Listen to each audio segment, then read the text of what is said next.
Hello， 大家好，我是苹果妹。今天呢，要来跟大家分享我 Apple Watch 1个月的使用心得。那先跟大家解说一下，我上一支 Apple Watch 呢是4，然后我的4呢后来就没有再带，因为它电量真的不太行。然后这一次买了8呢，其实已经隔了很久，对我来说呢，其实有点像是全新的体验。所以里面呢，其实有很多功能都不是最新，只有这一代才有的功能，但是对我来说呢，都算是非常新的啦。那首先呢，要讲到这一次 Apple Watch 还是以健康取向为主，就是我用它还是主要就是想要监测我的健康指数之类的。那第一个呢，想要给大家看一下我采用的这个表面哦，就是我看了一轮所有的表面，然后我最后选了这一个。那我觉得这个表面它蛮特别，就是它会显示你一整天的心率是怎样的变化，然后它上面呢会显示最高跟最低的心率，还有你最近一次测量心率是多少这样子。我觉得这个功能超级重要的，因为我是这个功能我才发现我心率有偏高的状况。然后要给大家看一个更夸张的东西，就是有一次我在吃饭啊，然后我的手表突然跳出一个警告通知，他就说我坐在那边整整10分钟，心率都是高达120、130这样子，就是我什么事情都没有做，我就只坐在那边而已。他一开始出现的时候，我就很疑惑，因为我想说怎么可能，就是我又没有做什么事情，所以我就想说他会不会判断错误之类的，所以我就开始量自己的脉搏，结果发现真的就是还蛮高的。然后我事后呢就检讨为什么那天心率会那么高，然后原因就是我那天早上可能几乎完全没有喝水，然后就直接喝咖啡，所以才会这样子。然后另外也是因为我已经很久没有运动了，所以就是可能要开始养成运动习惯这样子。那心率本身其实不是什么很新的功能，但是下一个呢，像是这一次主打的一个功能，就是它可以侦测你体温的变化，然后进而推算你的月经啊，或者是排卵期等等的。但是我自己用到目前为止还没有什么功能，因为据说它要1到3个月，然后每天测量你的体温，它才有办法非常准确的预测你的受孕窗口。但是我刚才有点到我的健康里面，我发现它的那个经期预测还蛮准的。然后给大家看一下它体温侦测的那个界面，它会是这样子一个线状图，然后它中间有一个基准线，所以它就只会用这种正负值的方式来展现你体温的变化。不过其实这样子看我还看不出来一个什么头绪，可能天数还比较少吧，可能要再用长期一点才会看出个什么所以然。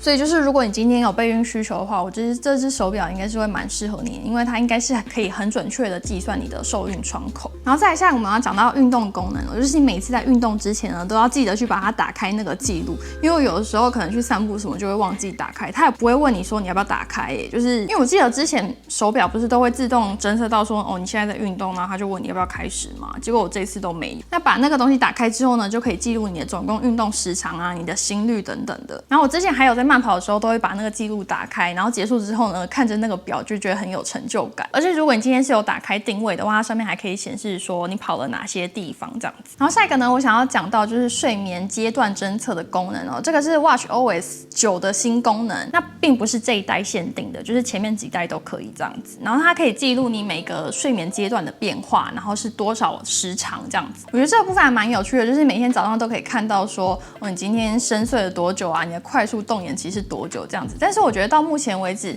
都还没有办法就是一目了然的知道说这些图表代表什么意思，或者是说你知道的这些资讯你要怎么改善。但是每天早上看着那个表就会有一种养成游戏的成就感，就是哦我昨天睡了8个多小时，还蛮不错的这样子。再下一个呢就要讲到它的缺点了，就是这只手表还是必须要1天1充，它1天的用量大概是50多%。那我觉得这个部分是让我还蛮失望的，因为我就是每天都还是要把它脱下来，然后拿去充电，然后有时候充一充我就会忘记把它带回来，所以就觉得天哪，你的电量可以再好一点吗？就是有一点小小的失望这样子。然后下一个呢，我觉得应该也算是缺点，就是通知的部分，因为大家都知道手表其实很聪明，它就是会接收手机的通知，然后就是会显示在上面嘛。可是我是一个非常讨厌被垃圾讯息通知的人，尤其是被它中断工作之类的，所以一开始这个手表跳出虾皮通知的时候，我真的超级火大，然后就赶快进到手机里面去把那些通知全部都关起来。然后一开始它还会通知你说你今天的那个活动目标没有达标，你要赶快起来动一动什么。更扯的就是我一开始用它的时候，我半夜在睡觉，它竟然通知我说我太久没有站起来动一动了，要我站起来，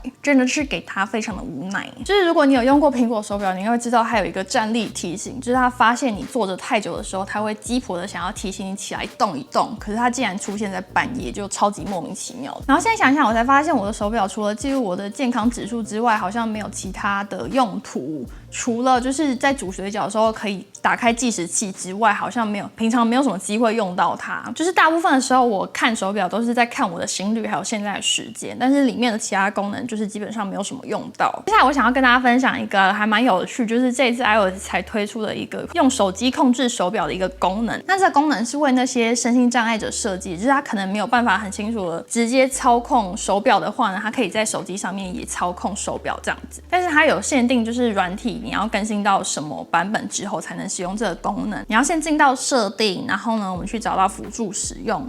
然后下面你就会看到有一个 Apple Watch 镜像输出，点下去呢，然后把它打开，它就会出现这样子一个画面。它在连线，然后你就可以直接去操控这个手表，也超酷的。例如说，你就可以量心率啊什么的，